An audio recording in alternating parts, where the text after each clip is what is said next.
Olá, amigos investidores, estamos de volta para mais um vídeo. No vídeo de hoje a gente vai falar sobre o Fiagro Vigia 11 da Valora. Vamos falar do relatório do mês de maio, que trata dos dividendos que foram pagos agora no mês de junho. O relatório está quentíssimo, acabou de sair e demorou a sair, diga-se de passagem, e a gente está trazendo para vocês esse relatório e você vai dizer assim: ah, fazia tempo que não tinha Vigia 11 aqui no canal, Adriano. Realmente não tinha, e a gente vai falar sobre isso daqui a pouquinho. Mas antes vamos trazer algumas informações importantes do fundo para você. Nos últimos 12 meses, o fundo distribuiu um dividendo equivalente a 17,61%. Meus amigos, vocês não ouviram errado não, 17,61%. Lembrando que aqui é isento de imposto de renda. É um rendimento topíssimo. E tem um detalhe, o P sobre VP dele atualmente está 0,79, ou seja, o fundo está com um desconto de estúpidos 21%. Aí você pensa, você logo imagina, meus amigos, um dividend yield de 18%, com um desconto de 21%, eu vou entrar, não tem dúvida. Esse fundo é muito bom, esse fundo é muito top. Meus amigos, se acalme, se acalme. Lembrando que eu gosto de ser justo, e para ser justo, eu sempre trago o dividend yield distribuído nos últimos 12 meses, como se a cota estivesse no valor patrimonial, ou seja, o P sobre VP fosse 1. Aí você vai dizer, não, mas tá 0,79 agora?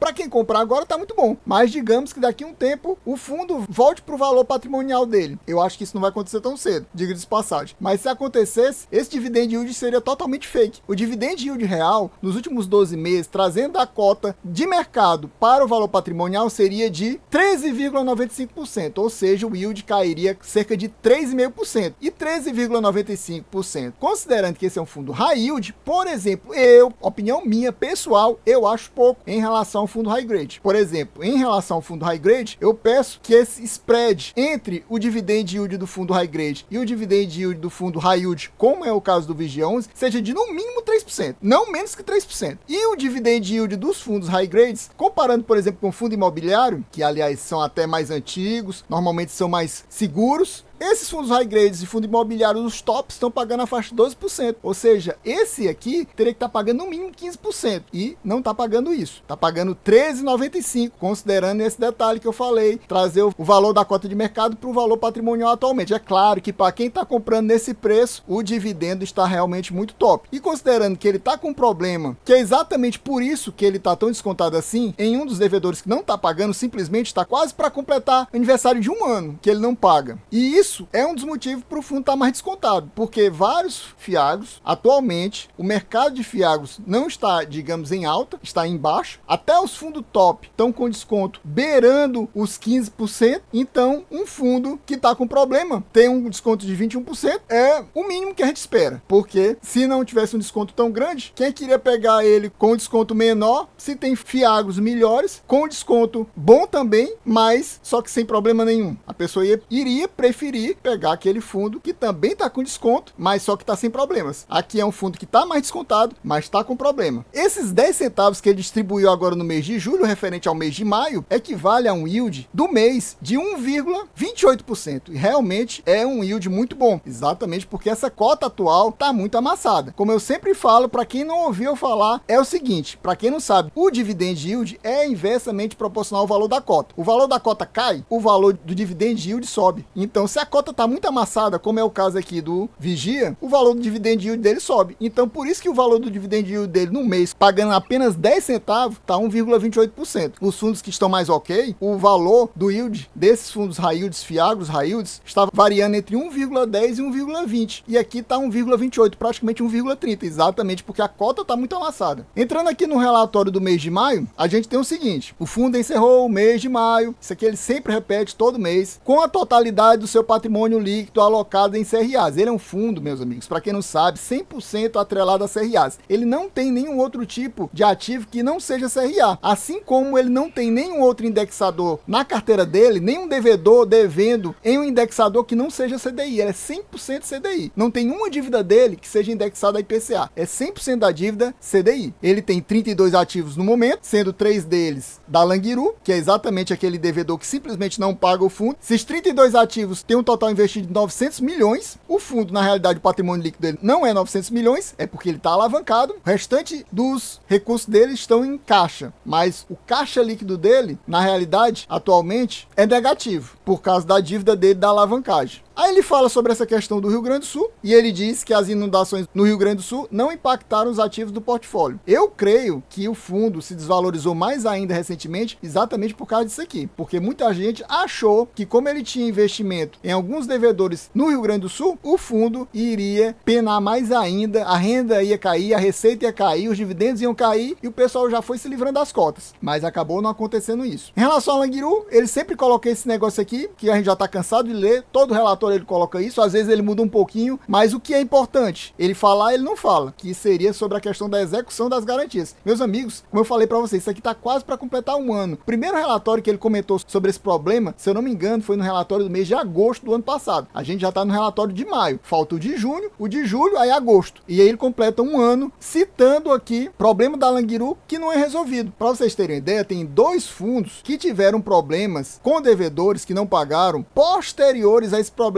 aqui da Languiru, no Vigia. Por exemplo, o VCRA e o GCRA. Esses 2 também tiveram problemas com devedores. O que eles fizeram? Quase que imediato começaram a execução das garantias. Quase que imediato. E ainda não resolveram os problemas dele. Enquanto isso, a Valora, eu não sei porquê, ele não fala nada aqui e ele simplesmente não executa as garantias. E nisso, vai empurrando com a barriga, não resolve e com isso prejudica as receitas do fundo, consequentemente os dividendos do fundo. Eu gostaria que você me dissesse aqui nos comentários, você possui o Vigia 11 na sua carteira? Tá pensando em colocar ele na sua carteira para aproveitar esse valor baixo e esse dividend yield alto em relação ao valor da cota? Tá pensando em aumentar a sua posição, reduzir a sua posição, até mesmo zerar de vez a sua posição? Que outros fiagos você possui na sua carteira? Você possui algum outro fiago, por exemplo, com problemas aqui, como o Vigia? Coloque aqui nos comentários para trocar informação, trocar figurinhas. Você me diz quais são os seus fiagos, que eu direi quais são os meus fiagos. E meu amigo, se você ainda não é inscrito nesse canal, não perca mais seu tempo de forma alguma. Para ficar sempre bem informado, se inscreva agorinha mesmo. Já deixa aquele like, já comenta aqui, já ativa o sininho para ajudar a gente a bater a meta, que vai ser de apenas 600 views. Meus amigos, esse vídeo aqui, por mais de uma vez, bateu mais de 1000 views. Infelizmente, no último relatório que eu trouxe pro canal aqui, se eu não me engano, foi o relatório do mês de março, o vídeo não bateu nem 400 views até o momento. E ele já deveria ter passado de 1000 com certeza. Eu não sei o que aconteceu, eu não sei qual o motivo. Lembrando que, para quem não sabe, o Vigia é simplesmente o maior fiagro da nossa bolsa em termos de quantidade de cotistas, ou seja, tinha que ter muita gente interessada em acompanhar o conteúdo sobre ele, e não tem. São quase 170 mil cotistas, muito acima da maioria dos fiagros, ou seja, era para esse fundo dar tranquilamente 2.000 views, sem problema nenhum aqui no nosso canal, mas infelizmente só deu 300 e pouco da outra vez. Eu tô pedindo 600, se a gente bater a meta de 600 views, novamente no mês que vem, mais ou menos no final do mês, estaremos trazendo a leitura do relatório do mês de junho aqui, do Vigia 11 para você, mas nos ajude a bater essa meta. A gente traz aqui a DRE do fundo e dos malhos, o menor, ele tem pelo menos 3 meses de demonstração aqui dos resultados. Eu gosto sempre de falar para vocês que para mim o ideal é 1 ano, mas no mínimo 6 meses, aqui é 3 meses, é menos mal considerando que a maioria dos fiagros traz uma DRE de 1 mês, 2. Poucos trazem mais do que isso. Esse aqui pelo menos traz 3 meses. Então vamos lá, os comentários. O fundo distribuiu novamente 10 centavos, a gente já sabe disso, distribuiu nesse mês, no mês passado 10 centavos. A nossa ideia aqui é tentar fazer uma estimativa para quanto é que ele vai pagar no mês que vem, ou seja, no mês de julho, referente ao mês de junho agora. A gente vê que do mês de abril para o mês de maio, a receita subiu cerca de 700 mil. Por quê? Eu não sei. Eu acho que deveria ser porque tem um devedor que paga semestralmente, provavelmente ele pagou no mês de maio a dívida dele, só que, pelas minhas contas, ele deveria ter pago um valor muito maior que 700 mil, e aqui aparece só 700 mil a diferença, por isso eu não tenho certeza se tem alguma relação com esse devedor que pagou. Por quê? Porque no mês de maio, meus amigos, se você olhar aqui, em abril teve 22 dias úteis, em maio teve 21 dias úteis. Aqui no mês de abril teve uma queda de 0,25 ponto percentual da taxa Selic, que era para ter atingido as receitas do mês de maio. E como o maio ainda teve menos dias úteis, são 2 números negativos que atrapalharam as receitas do mês. Ou seja, essa receita era para ter sido menor. Pelas minhas contas, não era para ter ultrapassado nem 8 milhões e meio. Ao invés de dar 8 milhões e meio, deu praticamente 10 milhões. Ó, se você olhar no mês de março, foi 8 milhões e 300 mil. E aqui eu acreditava, pelas minhas contas, não passaria de 8 milhões e meio. E deu quase 10 milhões. É estranho, né? Aí como eu tô falando, poderia ser por causa do devedor lá, que só paga semestralmente. Mas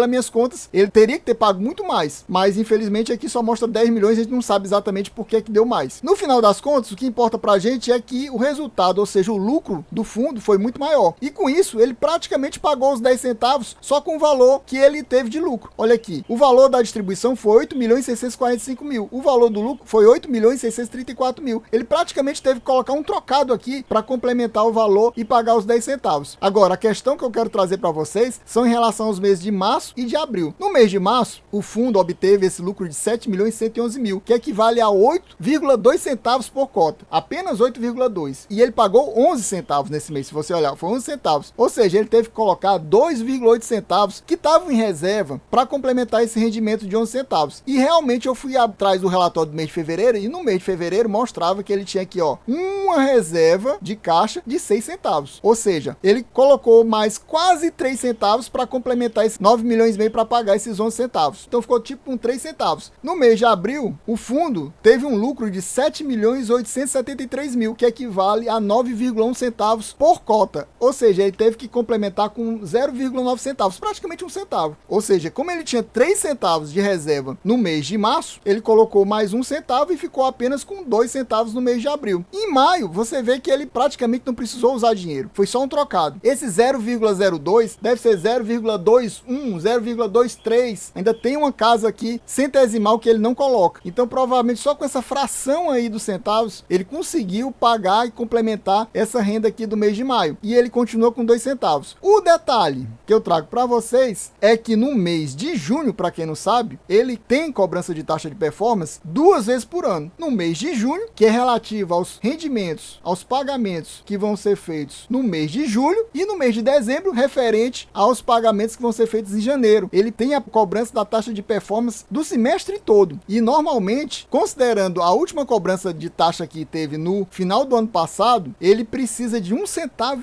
por cota para pagar essa taxa de performance. Ou seja, vai sobrar praticamente meio centavo. Vamos ver quanto é que ele vai ter de receita no mês de junho para ver se ele não precisa de completar esse valor. Se precisar completar esse valor, ele só vai ter 1,5 centavo, porque vai ter uma despesa muito grande no mês que vem por causa da taxa de performance. Ou seja, o resultado no mês que vem tem tudo para ser muito mais baixo. Só que aí ele já tem essa reserva de 2 centavos, que pode ser que ele use totalmente, integralmente, para conseguir completar esse pagamento. Digamos que o equivalente no resultado, por causa das despesas altas, deu equivalente só a 8 centavos. Então ele vai ter que colocar esses 2 centavos que estão na reserva para completar os 10 centavos. Ou se não for suficiente, ele não pague nem 10 centavos, pague só 9. Mas eu ainda acredito que pode ser que ele pague 10 centavos. Vamos ver, vamos esperar para ver. Se ele pagar 9 centavos, não estranhe. Foi a questão dessa taxa de performance e ele teve que usar esses 2 centavos da reserva e mesmo assim não foi suficiente para cobrir essa taxa de performance. Aqui chegamos à carteira do fundo. Como vocês já sabem, ele tem 32 ativos, são 32 CRAs, como eu falei. Se você observar aqui, todos os indexadores são CDI. É 100% CDI o fundo. E aqui do lado você vê a taxa. Aqui você vê o devedor. Você vê que tem vários devedores repetidos. A Fiagril tem 4 CRAs. E o problema da Fiagril, que eu sempre cito para vocês, é exatamente o valor da dívida com a Fiagril. Meus amigos, é quase 30% da carteira Fiagril. Eu espero que a Fiagril nunca dê problema, mas se a Fiagril der problema, é 1/3 da carteira num único devedor apenas. E a Valora tem isso não só nesse fundo. Por exemplo, lá no Vigi, que é um fundo imobiliário, ele tem cerca de 30% num devedor só. É a Elbor. Eles confiam muito na Elbor, é que eles confiam muito na Fiagril. Espero que não dê problema nem lá com a Elbor, nem com a Fiagril aqui. Mas se der problema com a Fiagril, meus amigos, a Languiru são 3 CRAs, totalizam cerca de 9%. 9% deixou o fundo quebrado desse jeito. Imagine um devedor que é 30%. Vai cair a renda muito. E cair na renda, consequentemente, o que acontece? Muita gente deixa o fundo e afunda a cota mais ainda. Espero que não aconteça nada, mas se acontecer, vocês já estão sabendo. Eu destaquei esse Belmiro aqui, que é cerca de 7% do patrimônio líquido do fundo. Por quê? Porque ele é o único devedor que não paga todo mês. É o devedor que paga semestralmente. Mas como eu falei para vocês, a dívida dele é muito grande. E a dívida dele sendo semestral, ele teria que pagar a metade dessa taxa de juros, que é CDI mais 5,5, é cerca de 16% ao ano, ou seja, 8% em cima desse valor aí, que ele teria que pagar a cada 6 meses. Só que pelas minhas contas, se você colocar 8% em cima de 55 milhões, praticamente 56 milhões, não vai dar aquele cerca de 1,5 milhão que eu vi de diferença. Seria muito mais. Como eu falei, do lado aqui você vê o nome dos devedores, você vê que tem alguns devedores que são repetidos, ou seja, o fundo tem 32 ativos, mas tem muito menos devedores. Você vê que a Fiagril sozinha é um devedor que tem 4 ativos. A Languiru é um devedor que tem 3 ativos. Você vai ver outros devedores aqui, a maioria cooperativas, que tem mais de um ativo. Se você olhar aqui a Cotricel